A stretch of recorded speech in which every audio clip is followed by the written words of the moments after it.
प्रधान जी कह रहे हैं, मंत्री जी कह रहे हैं, बोले जी जो बीत गया वो भूत नहीं, बीत गया भूत नहीं, वो वाला सिरकटा, उसके लिए ऐसे नहीं होता। वो क्या है, उसके लिए माहौल बनाना पड़ता है। अभी समय नहीं है, शाम के समय जो धुंधला सा समय हो जाएगा, अंधेरा होने लगेगा, रोशनी जाने लगेगी, उस समय का माहौल होता है।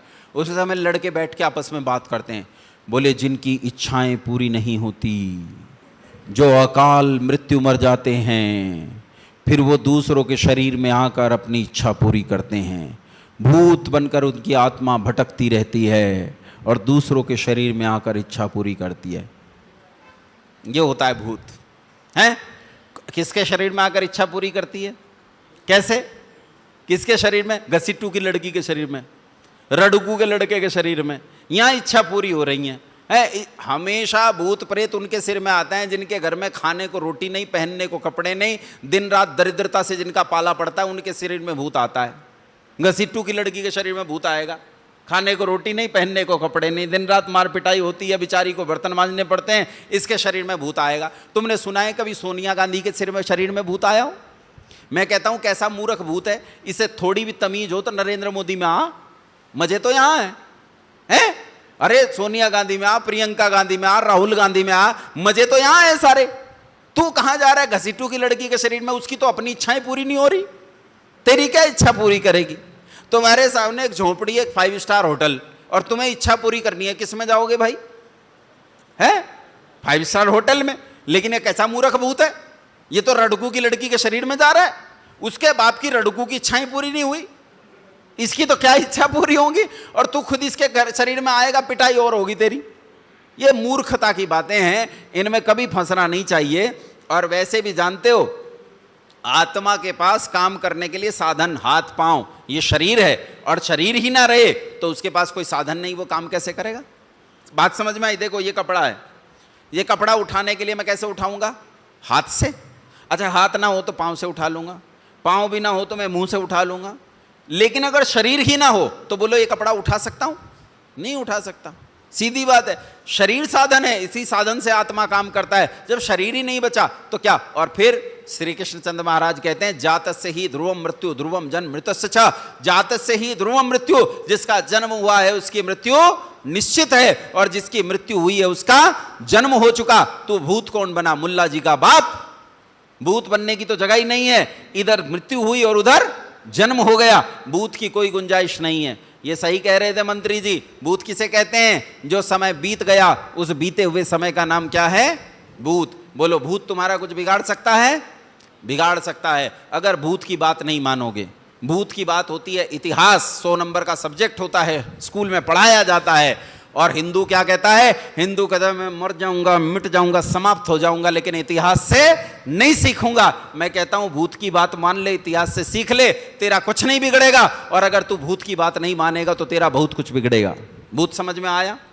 प्रेत किसे कहते हैं? जब तक शरीर में प्राण चलता है उसे प्राणी कहते हैं, और जब शरीर में से प्राण निकल जाए तो उस मरे हुए शरीर को यानी शव को उसे प्रेत कहा जाता है। क्या कहते हैं उसे? संस्कृत, जैसे अंग्रेजी में लाश को कॉर्प्स कहते हैं, वैसे ही संस्कृत में लाश को प्रेत कहते हैं। तो प्रेत केवल शब्द मात्र है, प्रेत किसी को उठकर चिपट नहीं सकता। प्रेत का क्या करना चाहिए? प्रेत की अंत्येष्टि कर देनी चाहिए। क्या करनी चाहिए? प्रेत की अंत्येष्टि। अब इसके बाद 3-4 चीजें इकट्ठी समझ लो, पीर, मजार, सैयद और भूमिया, ये 4 चीजें इकट्ठी समझ लो। देखो पीर क्या होता है? पीर होता है मरा हुआ मुसलमान। मरे हुए मुसलमान को दबाया जाता है, जलाया नहीं जाता। 2 प्रकार के मुसलमान होते हैं, गरीब मुसलमान और अमीर मुसलमान। गरीब मुसलमान की कच्ची कब्र बनाते हैं, मिट्टी में दफना देते हैं, और अमीर मुसलमान की पक्की कब्र बनाते हैं, उसे ईंट की चिनाई से बनाते हैं। इन्हीं पक्की कब्रों का नाम पीर है। हमारे यहाँ तो कहावत चलती है उत्तर प्रदेश में, कहते हैं जिंदा सैयद मीर साहब और मर जाए तो पीर साहब। मरे हुए सैयद को पीर कहते हैं, मरे हुए मुसलमान को पीर कहते हैं। ये पीर वो है जिसने बलात्कार किए हैं, जिसने हत्याएं की हैं, और तुम इसे पूजने जाते हो? हैं? इस देश में एक पीर है चिश्ती की दरगाह, सुना है? मोइनुद्दीन चिश्ती की दरगाह है। लोग उस पर चादर चढ़ाने जाते हैं, प्रधानमंत्री तक उस पर चादर चढ़ाते हैं मोइनुद्दीन चिश्ती की दरगाह पर। कौन था मोइनुद्दीन चिश्ती? कौन? उठाकर पढ़ो इतिहास। पृथ्वीराज चौहान जब युद्ध में हार गए और मारे गए तो पुरस्कार स्वरूप ये जो मोइनुद्दीन चिश्ती था, ये सिपसलार था, रानी संयोगिता और उसके साथ की हजारों स्त्रियों को, इसी की सेना को मोहम्मद गोरी ने उपहार स्वरूप दे दिया और उन्होंने सड़कों पर इन हजारों स्त्रियों को बलात्कार करते करते उनकी हत्या कर दी। वो मोइनुद्दीन चिश्ती जब मर गया तो उसकी कब्र बना दी और आज भारत के भारतीय लोग उस मोइनुद्दीन चिश्ती की दरगाह पर चादर चढ़ाने जाते हैं, दिया जलाने जाते हैं। बोलो चढ़ानी चाहिए चादर? बोलो इन पीरों पर चादर चढ़ानी चाहिए? ये अजमेर शरीफ, कलियर शरीफ और न जाने कितनी पीरें और मजारें हैं, इन पर चादर चढ़ानी चाहिए? चढ़ाने के खिलाफ नहीं हूं। कोई ये सोचे मैं मुसलमानों के खिलाफ हूं, बिल्कुल नहीं। चढ़ाने के बिल्कुल खिलाफ नहीं हूं।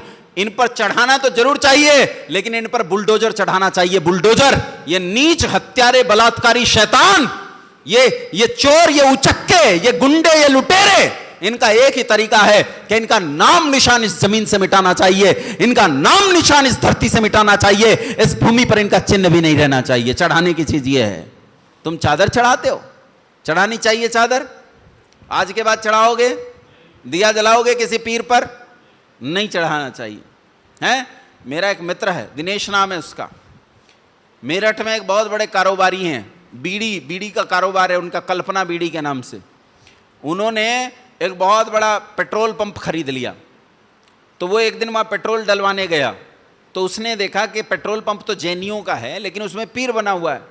तो मेरे मित्र ने कहा कि ये ताज्जुब है कि आप तो जैनी हो और ये यहाँ पीर बना हुआ है। उसने कहा जी समस्या ये है कि पेट्रोल पंप हमने किसी से खरीदा है, ऐसे पीर बना हुआ था, हम इसे हटवा रहे हैं, लेकिन हमने पंडित जी से बात की है, इसमें कोई 3-3.5 लाख रुपए का खर्च लगेगा और अनुष्ठान होकर इस पीर को यहाँ से हटाया जाएगा। अच्छा, वो इसी काम पे रहता है, वो इसी अनुष्ठान पे रहता है।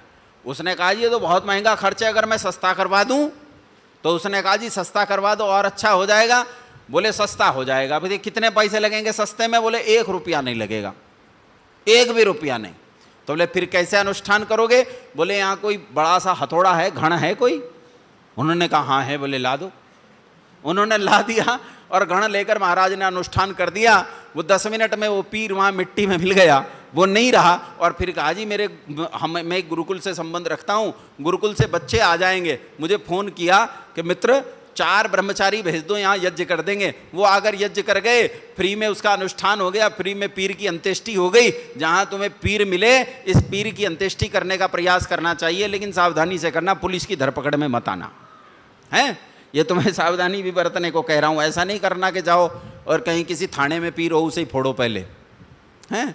सावधानी जरूर बरतनी चाहिए, संविधान का पालन करते हुए कोई गड़बड़ी ना हो, लेकिन ऐसी मूर्खताओं, मलेच्छताओं को देश में से हटाने का प्रयास करना चाहिए। ये पीर होते हैं, इसी पीर को मजार कहते हैं, इसे ही सैयद कहते हैं, इसे ही भूमिया कहते हैं। भूमिया भी इसे ही कहते हैं। भूमिया को हिंदू पूजते हैं अपने ग्राम देवता के नाम पर। भूमिया क्या होता है?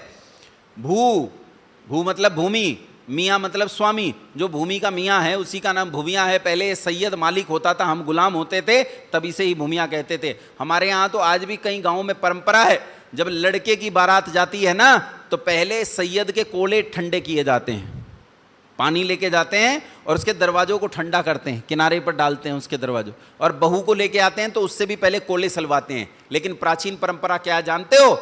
जब लड़का जाता था तो पहले इसके यहाँ सलाम ठोकने जाते थे, और जब वो बहू को लेकर आता था तो बहू अपनी पहली रात इस सैयद के साथ, इस सैयद के घर गुजारती थी, तब अपनी गृहस्थी शुरू करती थी। ऐसे नीच को लोगों को पीर बनाकर पूजते हो। इनका एक ही तरीका है, जूता। सब एक जैसे हैं। इनका एक ही तरीका है, जूता। जूते के अलावा इनका कोई तरीका नहीं है। तुम्हारे क्षत्रिय हो सकते हैं, तुम्हारे कुछ क्षत्रिय हो सकते हैं। देखो गुगा वीर के बारे में कई कहानियां प्रसिद्ध हैं, बता देता हूं, कई कहानियां प्रसिद्ध हैं। हाँ, वो कई कहानियां हैं उनके बारे में कि वो पृथ्वीराज चौहान की सेना में सिपसलार थे, सैनिक थे उनकी सेना में, और उनके संबंध में कुछ कहानियां प्रचलित हैं कि ऐसा ऐसा है। लेकिन जिस तरह से उनकी पूजा पाठ क्रियाकलाप चल पड़ा है वो ठीक नहीं है। वीर के तौर पर पूजना चाहो तो पूज लो, वीर के तौर पर पूजने में तो मुझे कोई समस्या नहीं है। हालांकि तो कुछ विद्वान उनके संबंध में थोड़ी कहानियां उलट सुलट भी बताते हैं, लेकिन मैं उस विवाद में जाना नहीं चाहता। मैं केवल इतना चाहता हूं, आप महाराणा प्रताप को जैसे पूजते हो वैसे ही गुग्गा पीर को पूज लो। ये जो गुग्गा वीर है, इस गुग्गा वीर को महाराणा प्रताप के तौर पर मानकर अगर उसके अनुयायी